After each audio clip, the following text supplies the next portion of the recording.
em terapias de estimulação cognitiva, social, afetiva, elas são fundamentais para manter esses indivíduos ativos socialmente, funcionais por um maior período de tempo, com qualidade de vida, com dignidade, né, que conseguem se manter presentes na sociedade. Pela policlínica, que é a médica do Alzheimer, também tem médico neurológico, né? Quando precisa, assim, um passa para o outro e daí fica numa fila de espera, mas é SUS, é tudo SUS. Ela fica feliz todos os dias, a gente chega que ela tá sorrindo, ela tá cansada, mas ela tá sorrindo.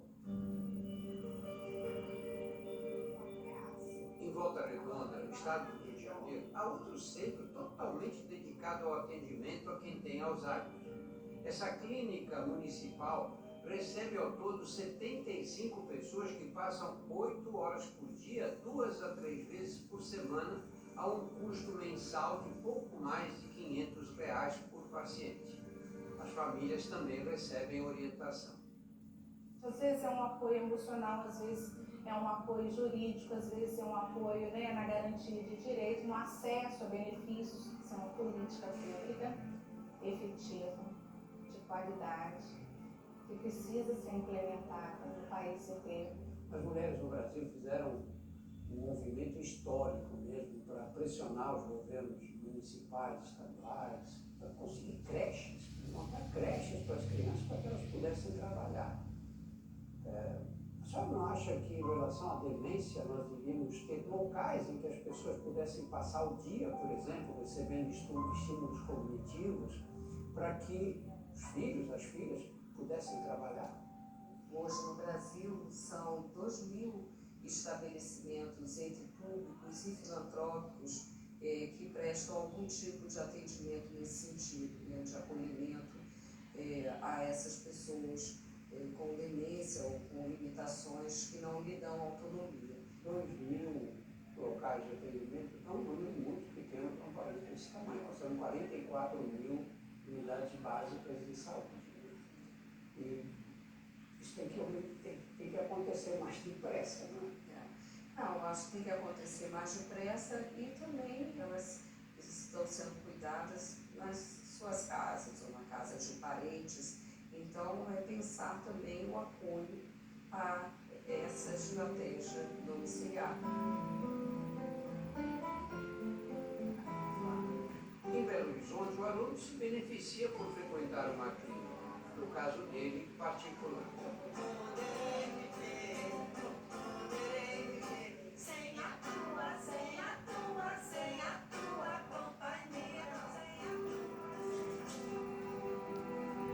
Mas nenhum tratamento para demência se restringe à terapia cognitiva. Toma muitos comprimidos por dia? Ele toma vários comprimidos por dia. Vários quantos, mais ou menos? 10, mais do que Uns 10? 20. Uns 20. Entre as medicações para Alzheimer e a suplementação. A memória melhora com esses medicamentos? A memória não costuma melhorar, ela melhora numa pequena parte dos pacientes. Por isso, o diagnóstico precoce é importante. O tratamento pode ajudar a retardar o avanço da demência. O objetivo primário do tratamento é a gente manter uma estabilidade por mais tempo, pelo maior tempo possível. Mas que a doença possa evoluir muito lentamente. Isso acontece numa boa parte dos pacientes que são tratados precocemente. Boa parte dos medicamentos que estão surgindo contra, principalmente a doença de Alzheimer, atuam sobre aquelas placas ou emaranhados de proteínas do cérebro que atrapalham a transmissão de sinais elétricos ou químicos de um neurônio para o outro, ou seja, atrapalham os nossos pensamentos. Mas, infelizmente, os resultados ainda são muito tímidos. E tem que ser muito bem pensado, porque tem efeitos colaterais muito graves, como sangramento e inchaço no cérebro. Quando a gente olha para o indivíduo, para o paciente, ele tem nenhuma mudança real na qualidade de vida, no desempenho dele, das funções cognitivas. Um estudo brasileiro, premiado internacionalmente, pode redirecionar os investimentos na pesquisa de medicações para uma célula do cérebro que chamava pouca atenção.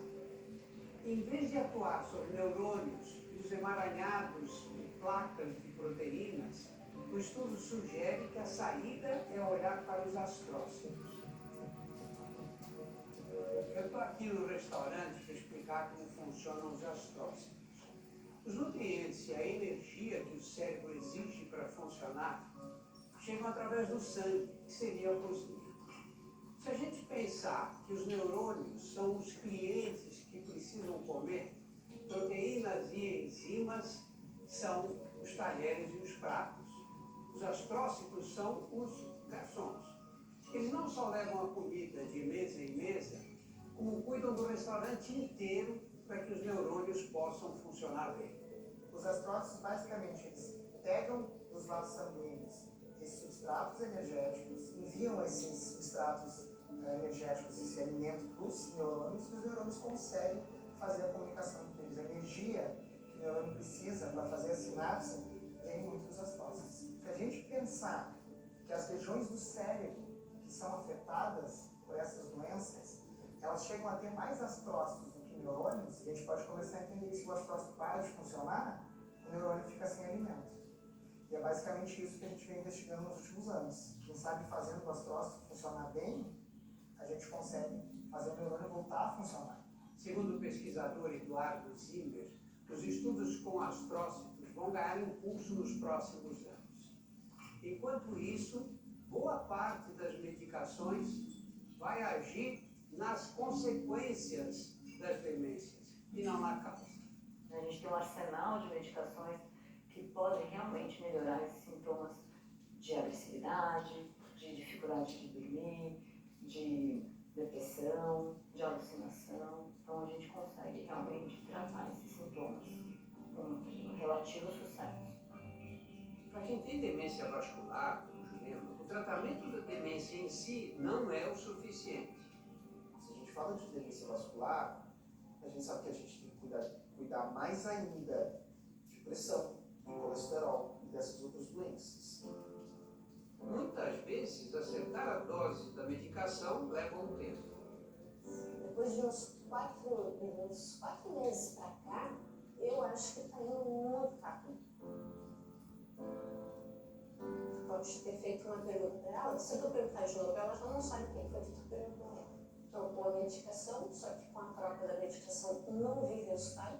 Acho que até piorou um pouquinho, porque ela parece que tem horas assim que ela tá fora do mundo, entende? Jurema vive cercada igualmente pelo caminho e pela preocupação dos filhos. Um estado de atenção constante que desgasta. Coisas que ela fazia naturalmente, como deixar uma panela no fogo, daqui a pouco a gente via ela sair, deixar o fogo aceso. O custo mensal da demência no Brasil varia de R$ 2.000 por pessoa nos estágios mais leves para quase R$ 4.000 nos casos mais avançados. Essa conta feita pelo Ministério da Saúde inclui o atendimento médico, as medicações e os cuidados do dia a dia, ainda que prestados informalmente por alguém próximo. Se a gente comparar de novo com países mais desenvolvidos, a gente tem o custo indireto é maior do que o custo direto. Quer dizer, a família gasta mais com aquele indivíduo do que o Estado. Então, isso é um problema muito comum e que cada vez será mais comum. Nossa população está envelhecendo. A gente vai ter cada vez mais pacientes com demência. O tratamento dela a gente divide entre todos nós. Né? Com certeza é uma coisa muito cara. E se nós formos ver na saúde pública, tem muita coisa que tu não consegue. Às vezes até com o plano de saúde a gente tem que pagar algumas coisas que o plano também não pode. É uma doença que assusta, é uma doença que tem uma marca assim, física, não é? Ele é uma pessoa que não tem mais as capacidades que tinha antes. Ele passa a ser, muitas vezes, despersonalizado. Ninguém mais fala com ele na pessoa que ele é. Ou infantilizam, ou ficam assustados e somem de perto, ou acham que não adianta mais estar com ele. E perdem, às vezes, também, ocasiões maravilhosas de convívio com a pessoa como sempre tiveram, simplesmente porque deram um carimbo para ela.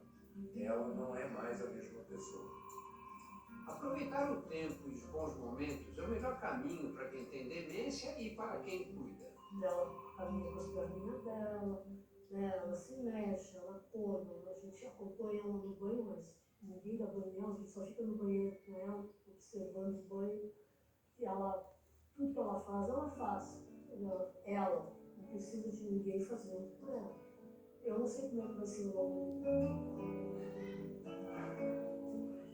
Como eu entendo que não tem nada que eu possa fazer para mudar a situação, e a única coisa que eu posso fazer é realmente esperar, porque o tempo é dele, e eu não posso acelerar nada, acaba que eu entendo que não cabe a mim, e eu consegui melhorar muito isso, eu acho.